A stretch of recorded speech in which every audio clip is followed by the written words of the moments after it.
기자의 시선으로 바라본 세상 전자신문 IT 브리핑 시간입니다. 전자신문의 대표 미남 기자 황태호 기자 나왔습니다. 자주 뵙는 것 같아요. 네. 네, 안녕하세요. 자주 불러주셔서 감사할 따름입니다. 네. 저희가 자주 부른 적은 없고 그쪽에서 자주 이렇게 보내길래 받은 거죠. 네. 전자신문에서 이렇게 전략적으로 좀 미는 그런 저 방송 전문 기자. 네. 감사합니다. 무뚝뚝한 게 또 매력이에요. 자, 첫 소식부터 소개해 주시죠. 네, 첫 소식은 스마트 TV와 N스크린 등 다양한 스마트 미디어 서비스가 속속 등장하고 있지만 이를 규정할 법과 제도가 따라가지 못하는 이른바 법 지체 현상이 심각한 것으로 나타났습니다. 그래요. 미디어 발전 속도를 법이 따라가지 못해서 여러 갈등들이 빚어지고 있죠, 실제로. 네, 그렇습니다. 아날로그 시대에 만든 구시대적인 규제 틀을 고수하면서 법 사각지대가 점점 넓어지는 양상인데요. 기존 유사 서비스 제공 사업자와 신규 사업자 간의 갈등, 그리고 사업자와 소비자의 대립 등 여러 문제가 불거지고 있습니다. 단적인 예가 지난 2월 KT의 스마트 TV 콘텐츠 차단인데요.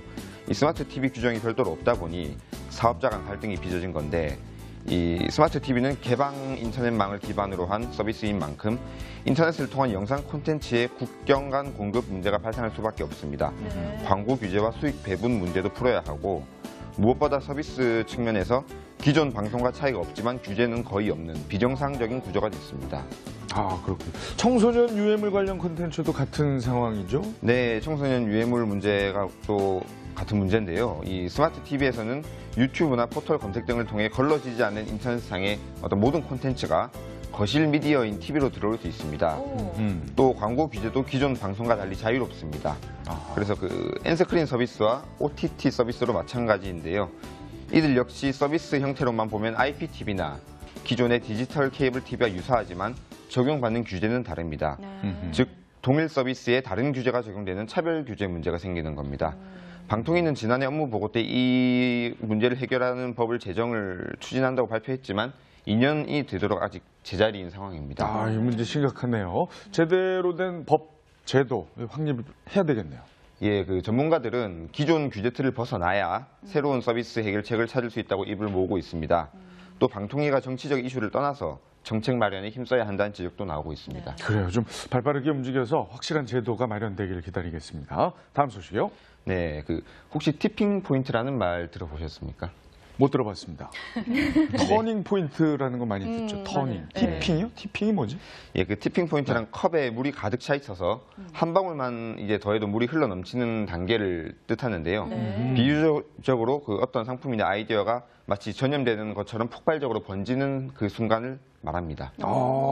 이 집에 소개할 소식이 바로 티핑 포인트와 그런 관련된 거군요. 네, 그렇습니다. 삼성 스마트 TV가 11월이면 티핑 포인트를 찍는다는 소식인데요. 이 삼성 스마트 TV가 티핑 포인트로 꼽히는 누적 3천만 대 판매 고지에 오는 11월쯤 도달할 전망입니다. 스마트 TV 3천만 대 판매는 TV 구매자를 서비스 가입자처럼 운영할 수 있는 중요 포인트로 꼽히는데요. 이 삼성전자가 콘텐츠 서비스 사업자와 협상에서도 주도력을 키우는 계기가 될 수 있을 것으로 보입니다. 우리 가구 수가 지난해 2천만 넘어섰다고 제가 알고 있는데 그러면 3천만이면 가구 수보다 더 많이 팔았네요? 네, 맞습니다. 어제 삼성전자는 자사 브랜드 스마트 TV 판매량이 2010년 500만 대에 이어 지난해에는 1,100만 대를 넘어섰다고 밝혔습니다. 올해에는 5천만 대 이상의 TV 판매 목표치 가운데 절반 이상을 스마트 TV로 채운다는 목표인데요. 이 목표를 달성하면 누적 3천만 대 판매를 훌쩍 넘어서게 됩니다. 그렇군요. 그러면 티핑 포인트를 3천만 대로 이렇게 정한 이유는 뭡니까? 예, 업계에서는 아이폰이나 페이스북 같은 제품과 서비스가 폭발한 시점을 3천만 명 가입자로 보고 있습니다.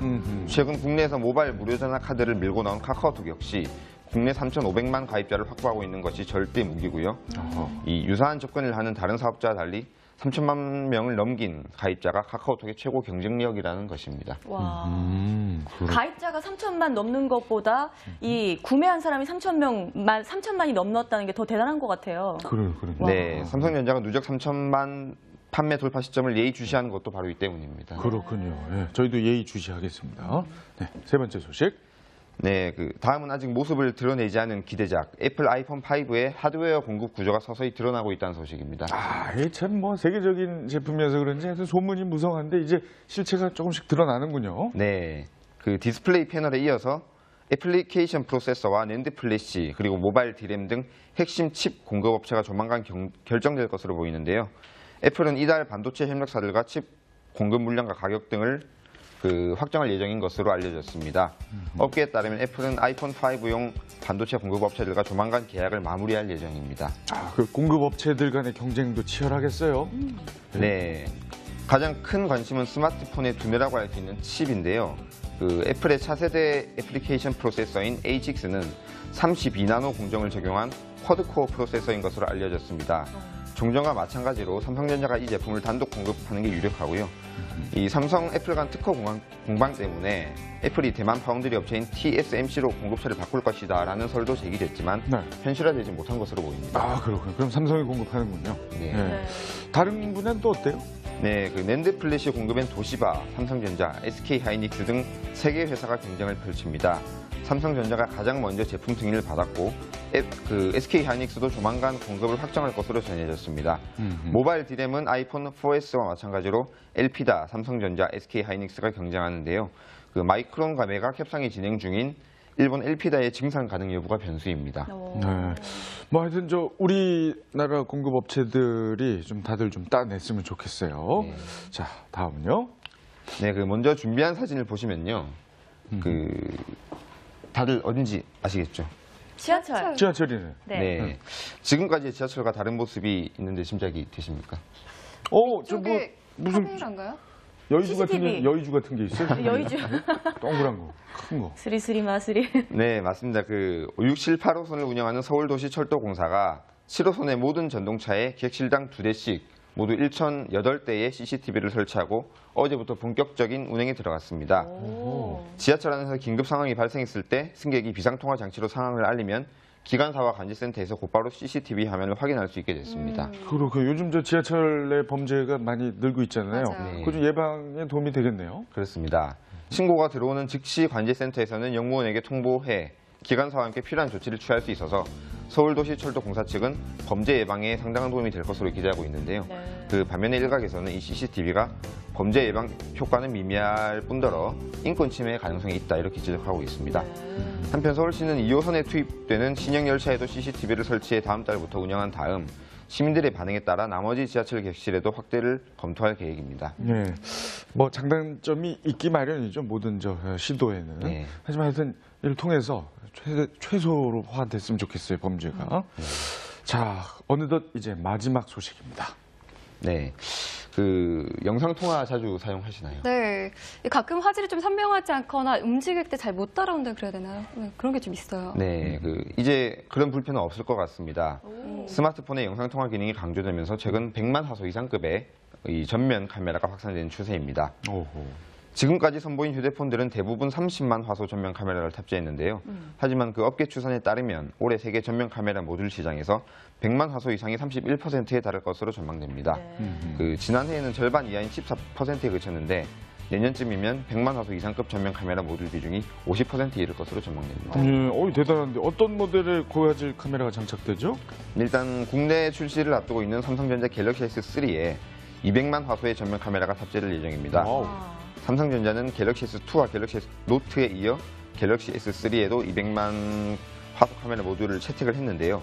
지난해 선보인 아이폰 4S는 90만 화소 모듈이 사용됐지만 애플 아이폰 5에서는 100만 화소 이상 모듈을 탑재할 것으로 알려졌습니다. 지난 12일에 열린 세계 개발자 컨퍼런스, 즉 WWDC 2012에서 페이스타임을 3세대 통신망에서도 지원하겠다고 공언한 바 있는데요. 이 3세대 통신에서 고화질 영상을 제공하기 위해서는 100만 화소급 이상 모듈이 적용될 것으로 관측된 이유입니다. 하여튼 세계 1, 2위를 다투는 업체들인 만큼 카메라 화질에도 아주 경쟁이 치열하군요.